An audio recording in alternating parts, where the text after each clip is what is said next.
Assalamualaikum warahmatullahi wabarakatuh. Bismillahirrahmanirrahim. Wassalatu wassalamu ala rasulillah Sayyidina Muhammadin ibni Abdillah wa ala alihi wa ashabihi wa mawalah. Amma ba'du fa ya ayyuhal muslimun rahimakumullah. Rabbana Allahumma ya Rabbana zidna ilman nafi'ah warzuqna fahman wasi'ah wa alhiqna bis salihin. Syukur alhamdulillah pada ba'da maghrib ini kita masih diberi kelapangan hati kita untuk menunggu iktikaf di masjid ini menjelang Isya sambil kita membaca kitab hadis Jawahirul Bukhari ini. Mudah-mudahan selalu dicatat oleh para malaikat yang memantau saat ini sebagai amal soleh kita. Amin ya rabbal alamin. Salawat dan salam untuk junjungan kita Nabi kita Muhammad. Allahumma salli ala sayyidina Muhammad wa ala ali sayyidina Muhammad. Melanjutkan hadis yang ke nomor ke 379.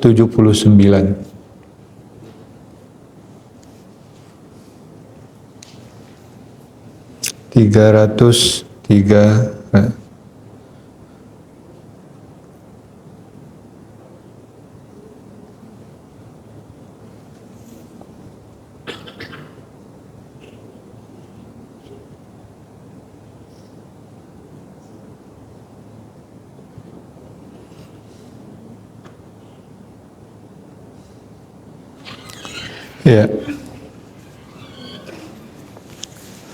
yaitu masih tentang kesaksian, penyaksian, syahadah atau bersaksi.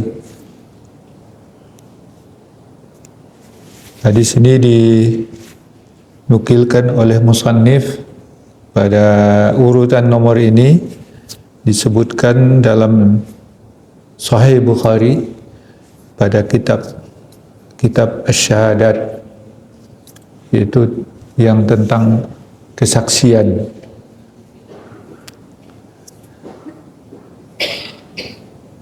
Yaitu dari sahabat Imran ibn Husain radhiyallahu anhuma. Hadis ini disebutkan oleh Imam Bukhari pada beberapa tempat dalam sahihnya. Antara lain di kitab Fadailus Sahabah. Hadis yang kita baca sekarang ini adalah yang dinukil oleh musannif pada bab Asy-Syahadat, kitab Asy-Syahadat, yaitu mengenai kesaksian juga. Riwayat lengkapnya qala al-Imam Muhammad ibn Ismail al-Bukhari rahimahullah, haddatsana Adam haddatsana Syu'bah haddatsana Abu Jamrah qala sami'tu Zahdam ibnu Mudarrib qala sami'tu Imran ibnu Husain radhiyallahu anhuma. Jadi dari Imran ibn Husain radhiyallahu anhuma, sanadnya dari Syu'bah, dari Adam, Syu'bah, Abu Jamrah, dari Zahdam ibn Mudarrib, kemudian Imran ibn Husain radhiyallahu anhuma yang meriwayatkan langsung dari Rasulullah sallallahu alaihi wasallam, sahabat. Qala Imran bin Husain radhiyallahu anhuma, beliau berkata, qala an-nabiy sallallahu alaihi wasallam, khairukum qarni summa allazina yalunahum summa allazina yalunahum.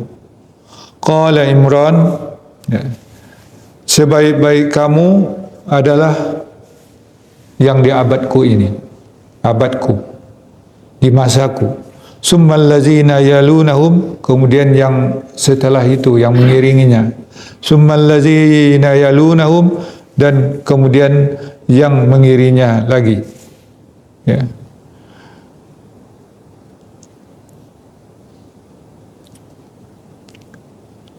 Yaitu khairukum qarni, sebaik-baik kamu adalah masaku, kata Rasulullah. Kemudian yang setelah itu yang mengiringinya yaitu at-tabi'un. Kemudian summa yalunahum, yaitu tabi'in, itu yang di syarah di bawahnya di footnote itu. Qala Imranu la adri azakara an-nabiy sallallahu alaihi wasallam ba'da qarnaini aw salasatin. Imran ibnu Husain berkata, aku tidak tahu apakah Nabi menyebutkan setelah 2 abad atau 3. Qala an-nabiy sallallahu alaihi wasallam, tapi Rasulullah bersabda, inna ba'dakum qauman, sesungguhnya setelah masa kamu ada suatu kaum, yakhununa wala yu'tamanun, mereka berkhianat, ya, dan mereka tidak dapat dipercaya, tidak amanah. Wa yashhaduna wala yustashhadun, dan mereka bersaksi dan padahal mereka tidak diminta persaksian. Wa yanzuruna wa la yafuna, dan mereka bernazar tapi tidak dibayar, disempurnakan. Wa yazharu fihim as-simanu, dan nampak pada mereka as-simanu, berpoya-poya. Nah, ini hadis yang di dalam kitab syahadat, poinnya itu yang diambil karena diletakkan dan juga di dalam kitab syahadat ini adalah wa yashhaduna wa la yustashhadun, itu orang yang bersaksi dan tidak diminta persaksiannya, ya. Tapi dari hadis ini ada beberapa hal yang selalu ya kita dengar gitu. Dan ini juga hadis populer yang selalu dibacakan. Yang pertama, karena ini juga dikutip oleh Imam Bukhari rahimahullah dalam Fadailus Sahabah, diri keutamaan para sahabat. Karena Rasulullah mengatakan khairukum qarni, ya, sebaik-baik kamu adalah masaku ini, yaitu masa Nabi dan masa sahabat, di dalam satu masa. Jadi Nabi dan sahabat itu disebut satu kurun, satu abad.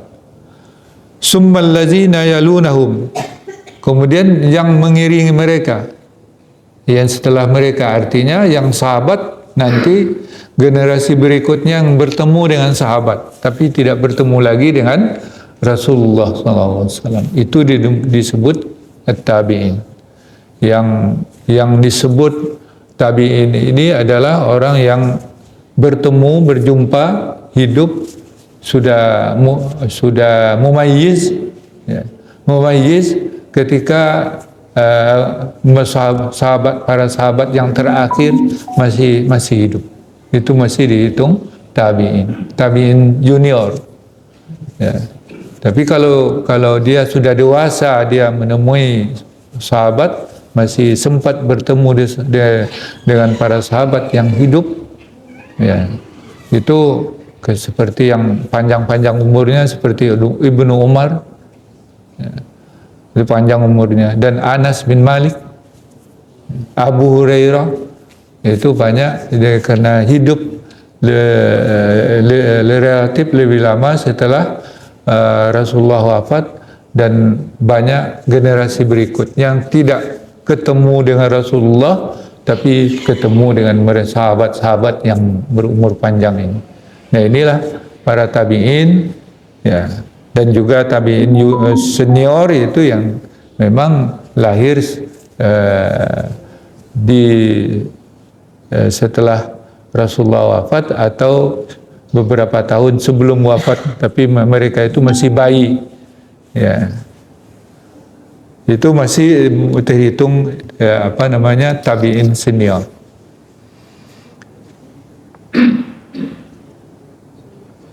Kemudian setelah generasi tabi'in, yang mengiring mereka itu tabi'ut tabi'in, yaitu yang ketemu dengan para tabi'in yang sudah muwayyiz dan berakal, bertemu dengan tabi'in yang pernah bertemu dengan sahabat, yaitu namanya tabi'ut tabi'in, yaitu generasi ketiga.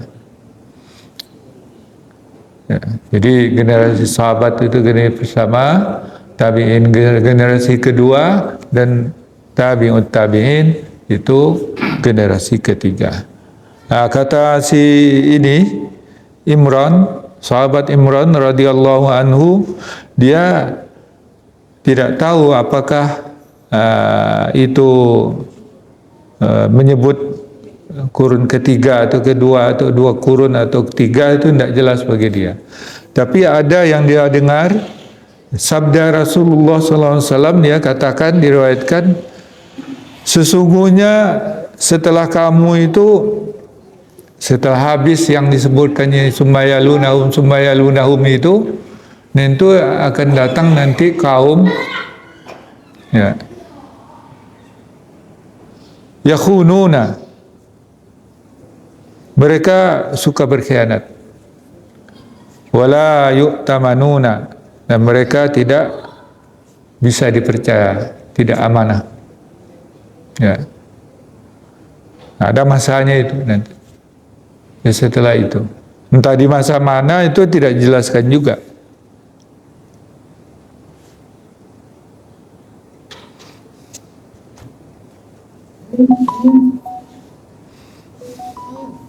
Ya. Kemudian la yasiqun nasu bihim wa la ya'taqidunahum umana bi an takuna khiyanatuhum zahiratan haythu la yabqa lin-nas i'timadu alaihim. Nah, yaitu manusia tidak percaya kepada mereka dan mereka tidak yakin mereka itu amanah, orang-orang yang amanah, dan khianat mereka itu nampak jelas, di mana tidak ada lagi tidak ada lagi tersisa kepercayaan orang kepada mereka. Nah, itu yang dimaksud itu. Suatu masa yang akan dapat itu orang susah dipercaya. Ya, kejujuran itu mahal.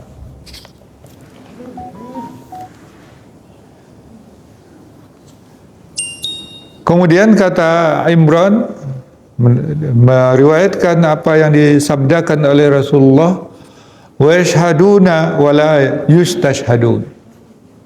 Ini dia ada tiga hal ini. Ya. Pertama, ada orang bersaksi, tapi karena dia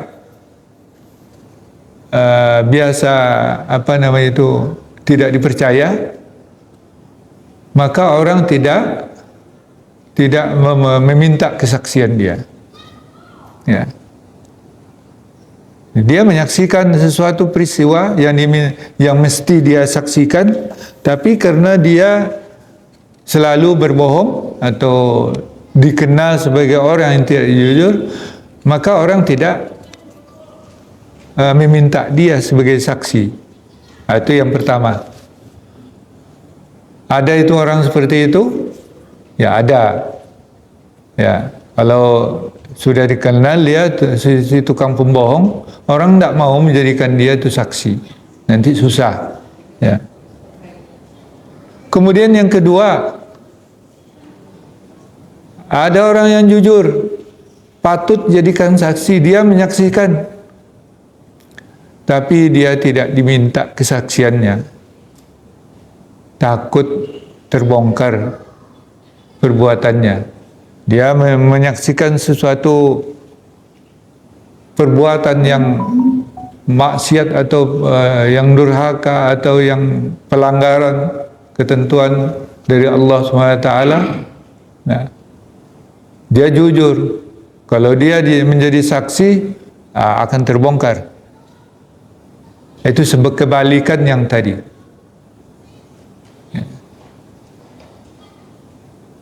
Ada itu sekarang. Bahkan perlu saksi ini diawasi supaya tidak dihilangkan. Jadi ada perlindungan saksi. Kalau orang tidak mengancam saksi yang benar ini, itu kan tidak perlu dilindungi. Tapi kata Rasulullah, nanti akan datang orang seperti ini, kaum yang seperti ini, orang yang jujur, yang patut menjadi saksi, menyaksikan sesuatu perkara, tapi dia tidak diminta menjadi saksi.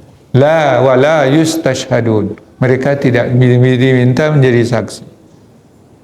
Karena takut nanti kesaksiannya akan memberatkan dia.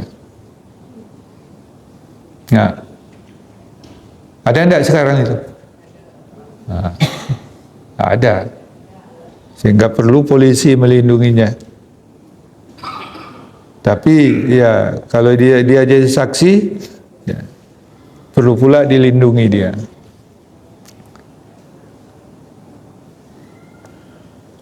Kemudian wa yanzuruna wa la yafun. Yafun itu dari wafa, yafi. Wafa itu menyempurnakan. Wafa, yafi. Jadi asarnya yafiyun. Wafa, yafi, yafiyun.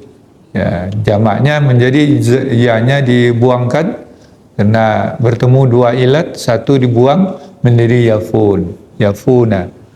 Asarnya yafiyuna. Jadi mereka bernazar tapi tidak dibayar. Nazarnya tidak dibayar. Udah minta-minta kepada Allah kalau kabul doanya bernazar, tapi setelah dapat, kalau terpilih saya menjadi itu, menjadi ini, kan sekarang itu musimnya, saya bernazar saya selesaikan tuh bangunan masjid itu kan. Terpilih dia, udah enak hidupnya, tapi lupa dia nazarnya. Ada juga orang seperti itu. Itu nanti akan terjadi seperti itu kata Rasulullah setelah kurun-kurun yang disebutkan oleh Allah, oleh Rasulullah sallallahu alaihi wasallam. Kemudian ada lagi macam gejala nanti yang akan dilihat, wa yazharu fihi musiman, dan nampak pada mereka asiman, sifat asiman. Apa itu sifat asiman?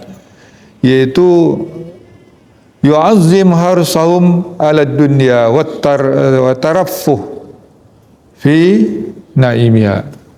Ya.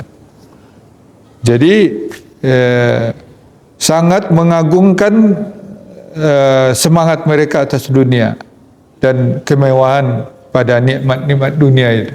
Itu yang kita terjemahkan itu hidupnya berpoya-poya. Ya. Seperti itu. Artinya nanti suatu zaman akan muncul orang, ya orang-orang yang kaya gitu, orang yang berpoya-poya, tidak perlu. Jadi orang mencari orang hidup sederhana itu sudah tidak ada lagi. Ada orang-orang kaya-kaya dan ada yang ekstrim juga. Melihara harimau di rumahnya. Ya. Puluhan harimau dipeliharanya seperti kucing gitu. Nah, itu biaya makannya, ya, Satu hari itu setengah ekor kerbau ya, makanan harimau.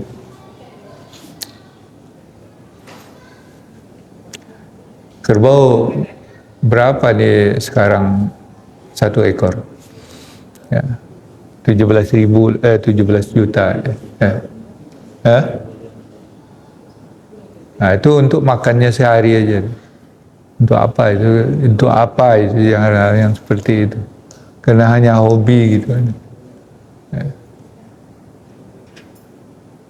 Ya. Itu namanya asiman.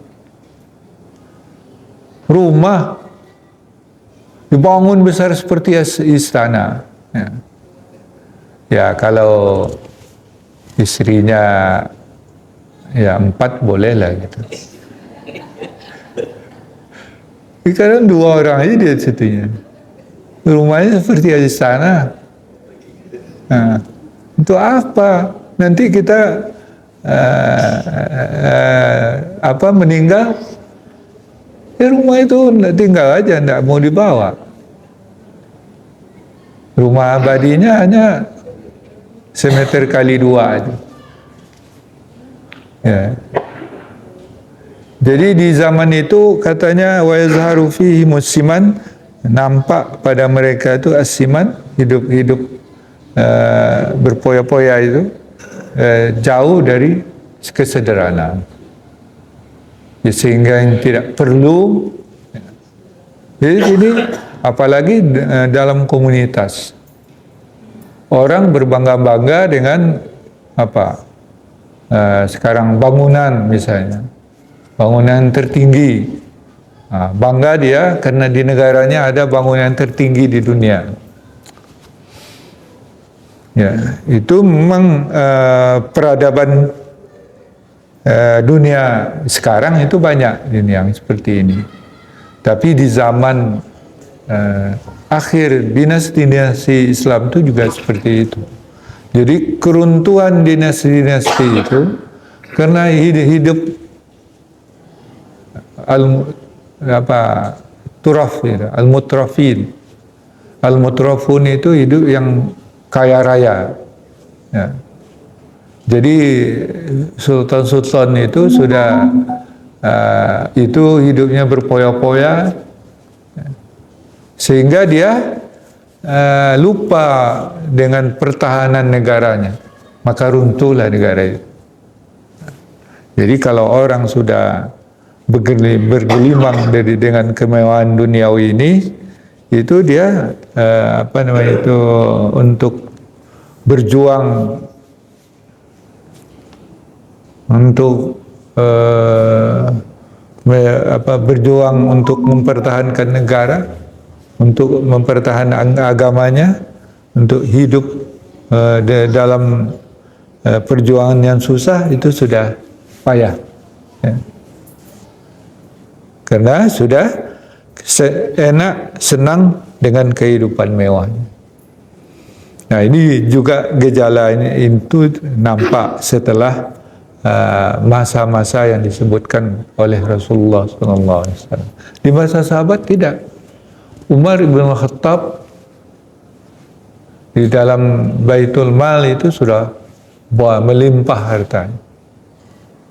Kalau Umar bin Khattab mau, dia bisa membangun istana sama seperti istana Raja Romawi atau Raja Kisra di Persia.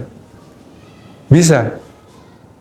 Tapi tetap dia Umar bin Khattab tidur di tempat tidur yang beralasan tikar pandan.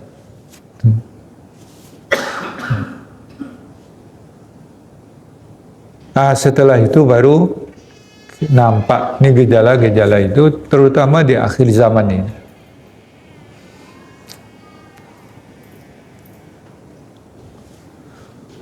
Nah, itulah dari hadis ini peringatan dari Rasulullah SAW, meskipun ini hadis ini juga kontroversi dari umat lain ya. Misalnya orang Syiah, hadis ini tidak dikenal di kalangan orang Syiah, sebab mengatakan di zaman mereka itu mencela zaman sahabat. Ya. Bahkan ada kelompok-kelompok Syiah yang menolak sama sekali dan mengkafirkan para sahabat Nabi. Jadi tidak. Dan juga ada hadis bahwa inna ummati kal ghais la yu'lamu khairuhum wa syarruhum. Ya. Kata Rasulullah, umatku ini seperti air hujan, tidak tahu mana yang baik, mana yang buruk. Ya, tetapi ulama kita, para ulama Ahlus Sunnah wal Jamaah yang berpegang kepada hadis ini, dan hadis ini diriwayatkan oleh Bukhari, Muslim dan rawi-rawi lainnya, maka yang dimaksud itu adalah masanya, karena dia itu masa membangun. Masa sahabat itu masa memperkuat dan menyebarkan Islam. Masa tabi'in lahir ulama-ulama yang saleh, yang tadi yang kalau digambarkan oleh Rasulullah SAW, itu kalau dihimpun pun emas tidak akan bisa setaraf dengan kalau dimaterikan dengan salah seorang dari sahabat Rasulullah SAW. Itu fadilah atau keutamaan para sahabat Rasulullah Sallallahu Alaihi Wasallam. Ya, dan itulah yang perlu kita ingat supaya kita tidak terjerumus seperti yang diramalkan oleh Rasulullah SAW, karena masih ada harapan. Karena di as-sabiqun, karena ada 3 as-sabiqun, itu memang para sahabat dan orang-orang yang alim utama yang tidak terikat sekali sama kepada duniawi ini. Mereka kaya, tapi kaya uangnya tidak pakai nomor seri. Tahu dan tidak pakai nomor seri uangnya. Pokoknya yang ada itu as-sabiqun. Nah, kemudian ada ashabul yamin. Ya. Kemudian ada ashabus shimal. Ashabul yamin ini itu yang disebut as-sawadul azam, kelompok besar, yaitu sullatum minal awwalin wa sullatum minal akhirin. Itu mayoritas banyak di zaman dulu dan juga di zaman akhir. Nah, jadi kita sama as-sawadul azam itu adalah sullatum minal akhirin, di akhir zaman ini. Jadi nanti kalau memang dekat dari hari kiamat betul, itu memang orang yang pengikut Rasulullah SAW itu akan menjadi aneh dia. Ya. Tapi sekarang mudah-mudahan masih jauh hari kiamat. Wallahu a'lam bishawab. Silakan.